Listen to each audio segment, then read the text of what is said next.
School is supposed to be boring, routine, safe, but the night stories show what happens when that routine gets shattered. These aren't just scary stories, they're true experiences, ones that never left the people who went through them. I was a senior at Bayshore High. Everything was finally lining up. College acceptances, decent grades, life felt stable. Then came the bathroom. It was the middle of sixth period. I asked to go. No one else was in there. I picked a stall and did my thing. And as I stood up to leave, I felt something strange, like I was being watched. I looked up, just casually. Then I saw it. A black camera, tucked into the top corner of the stall, pointed directly at me. I froze, a cold panic. Then I ran. I burst into the main office, sobbing, shaking. Told them everything. The principal, Mrs. Whitman, didn't waste any time. She got a ladder, went down with me, and she saw it too. That was the last moment I ever felt safe in that school. The police traced the camera back to Daniel Garcia. He had graduated the year before, but was currently volunteering with the drama club. He had come back, snuck in early one morning, and installed the camera. Not a stranger, not some random creep, one of us. He was arrested. Another girl had been recorded too. He pled not guilty. I never felt the same again. Every bathroom stall, I look up. Every hallway, I glance behind me. And even now, years later, I wonder, was that the only camera? It was my last day of high school, senior year. The only thing standing between me and graduation was one of my biology classes, but I skipped it. Mr. Johnson, the teacher, was awful, cruel, yelled at kids, broke a student's phone once. So I hid out in the back of the library, pretending to do some schoolwork. I was just playing some games on my phone when the intercom interrupted. This is a lockdown. Please proceed the internal lockdown procedures. At first, I thought it was a drill, until I heard someone screaming down the hall. That's when it clicked with me. This was real. I crawled under the desk, hid, prayed. It was dead silent. Then I heard footsteps, closer and closer. The library door opened. Someone walked inside. I peeked just enough to see a shadow, a flashlight, and then a gun. And I heard a voice say my name. Tyler? It was a kid I used to be close with in middle school. We had drifted apart in the recent years. He was crying now. I stood up. Put the gun down, man. He sobbed, and thankfully he dropped it. I kicked the gun away and walked into the main office myself. He had turned himself in without a fight, but I'll never forget how broken he looked and how close it was to being so much worse. Some people saw me as a hero, but really all I could see was a kid who never got the help that he needed. It started with a stomach bug. I sprinted into the bathroom during class. There was a man in there already, whistling. I just thought he was a janitor, but when I walked out of the stall, he came right up to me. Too close, breathing in my face, just smiling. I just skipped past him and got out of there fast. The same afternoon, I was walking with two friends to our favourite diner. We took a shortcut, a trail near the school, and there he was, same guy, He asked if we wanted to hang out. He had to be in his 50s. We were 17. Didn't even answer him. Then he started jogging towards us.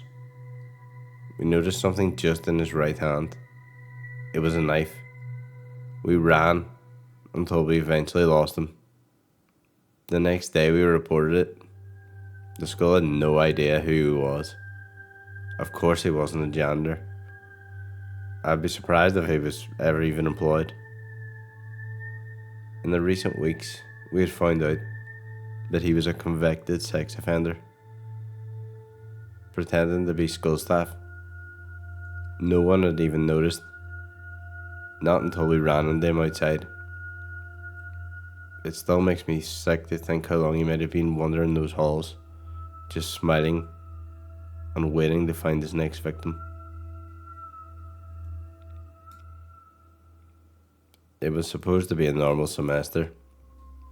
I'd just been held back, so I was just trying to do my work and keep my head down. That's when I met Eli. He was a bit of a weird kid, too curious. Asked what street I lived on, straight up asked for my address. Obviously, I didn't give it to him, but for some reason, I gave him my Snapchat. That was a big mistake. A few days later, I got a message from him during class, just 2 words: follow me. He walked to the end of the hallway, opened the basement door I didn't even realize was unlocked. I didn't follow. That night, I got another snap from a different account. Why didn't you come down? I blocked it. Then another. Why did you block me? Then, I know where you live. Then, check out your window. And that's when I heard glass breaking. I called the police while I hid in the closet. He walked through my house like he knew it. Stopped right outside where I was hiding. Waited. When the cops finally got there, he was gone. The school pulled security footage the next morning. And here's what they found. Eli had never been enrolled. No schedule, no locker, no records. He just slipped in through a side door, sat down like he belonged. No one stopped him. No one questioned it. He just vanished after that night. Never came back. Until this day, I don't know what's worse. That he fooled everyone, or that he was able to find out so easily where I lived. It was just another lunch period. I was in 10th grade. Me and my friends had a routine. Eat fast, mess around, maybe throw fries at each other. It was stupid fun until the intercom cracked on. This is a lockdown. This is not a drill. The whole cafeteria froze. That voice, it didn't sound rehearsed. It sounded scared.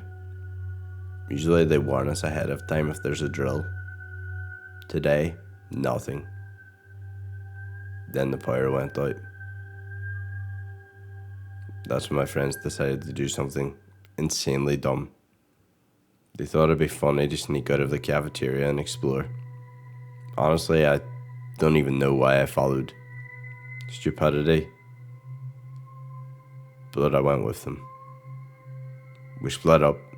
Again, even telling the story, it just doesn't make sense. It ended up being just me and Andrew wandering the main hallway. It was nearly pitch black. The only light came from the cloudy daylight outside, barely even filtering through the windows. Then we heard it.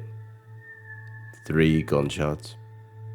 Loud and sharp, then screaming. We ran straight to the main entrance. Not even a thought. We didn't look back.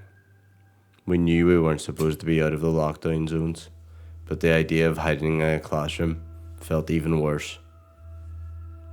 We sprinted and ducked behind the back of the school, into the tree line, and just stayed there, trying to breathe and trying not to puke. That's when we saw the flashing lights, police, dozens of them. And this is where we made another mistake. Instead of coming out and explaining ourselves, we kept hiding.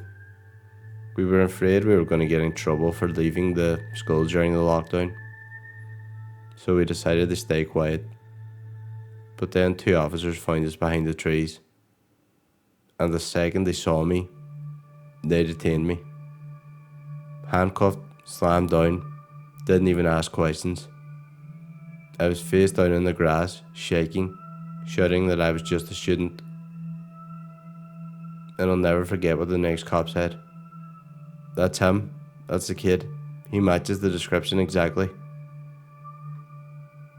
Turns out, the shooter, or who they thought was a shooter, was a kid from another school. Only a year younger than me. Same height, same hair, same hoodie colour. Honestly, on reflection, it was like looking into a mirror. They thought I was the guy. They kept me there cuffed, panicking, while they searched the rest of the school. Eventually they caught the real suspect. He was still inside, hiding in the locker room. He never fired at anyone, said he was trying to scare a girl who rejected him. No one was hurt, physically. But I'll tell you this, I can't forget how fast I went from student to suspect, how quickly the fear in their eyes turned on me, and how close I came to being in the wrong place, at the wrong time, as the wrong person. Sometimes horror isn't about monsters, or haunted rooms, or even ghost stories. Sometimes it's real people, people who get too close, or ones who simply don't belong. Have you made it this far? Feel free to subscribe. And also, if you have any experiences similar to these, put them in the comments below.